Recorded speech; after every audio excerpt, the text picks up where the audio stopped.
可以講到。你講下以前阿婆、阿公、阿爺佢哋點樣落嚟馬來西亞嘅故事俾我哋聽。佢哋講係好似賣豬仔咁樣咯，坐一同船，大家一齊嚟。佢哋真係好細嘅啫，幾歲大，佢哋都唔知道咯。點樣？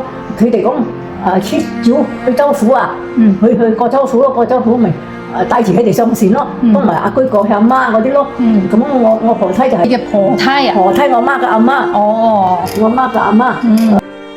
我媽呢度講嘅婆妻係我嘅婆妻，係佢嘅婆婆。帶咗佢哋過嚟。喺山嗰個，我哋以前住喺新村嗰度嗰個山巴嗰度，唔知邊啲山巴我都唔知咩山巴喺嗰度，喺嗰度立足咯。佢哋好凄涼咯嗰陣時。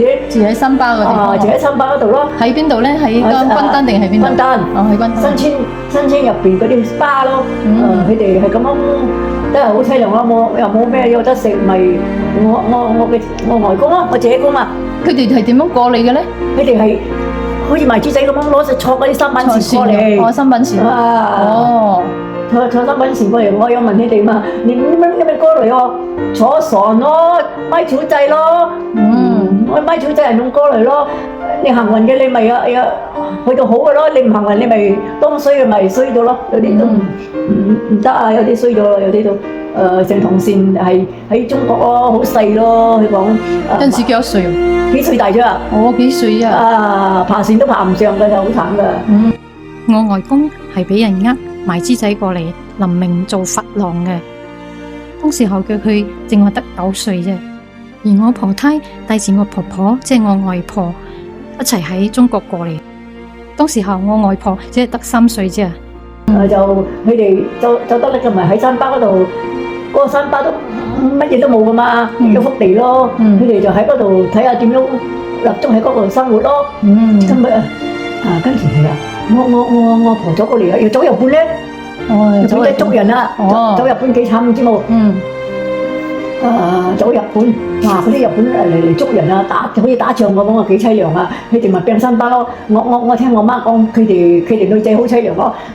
女扮男裝咯，佢講唔得長條藍帽咯，使乜剪到佢光光，使乜頭髮剪細，點起啊？捉男仔衫。就扮男仔。扮男仔，我嚟逃走咯，佢哋走去病咯。就係我婆妻好偉大咯，我婆妻講佢咁就講嚟。點解要女扮男裝呢？因為當時候日本人會捉所有嘅女仔，尤其是係年輕嘅女仔，所以一定要女扮男裝嚟逃避俾日本仔捉。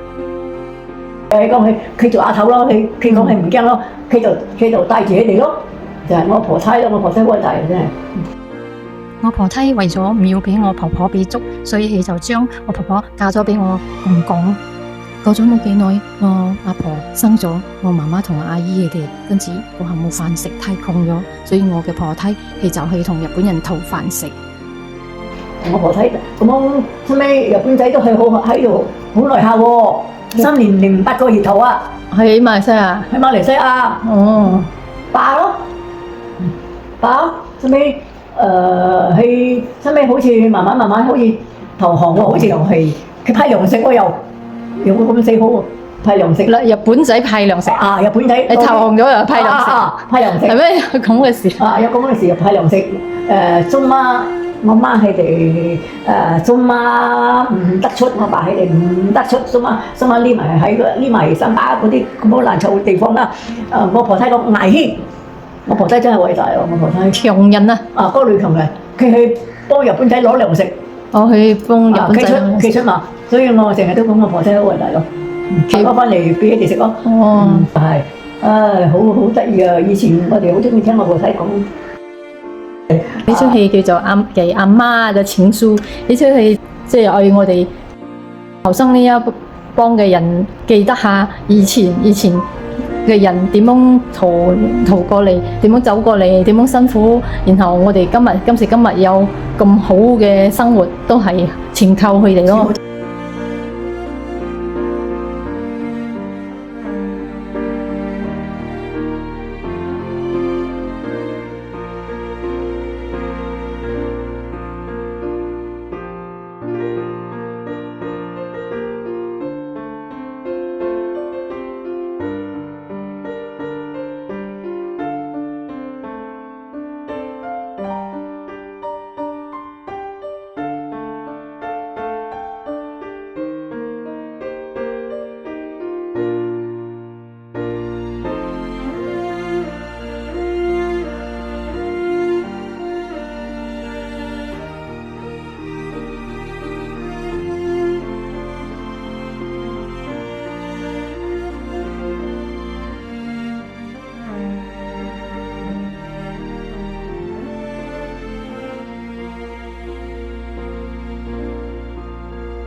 好啦，故事到呢度，多謝大家嘅收睇同支持，我哋下一個視頻見，拜。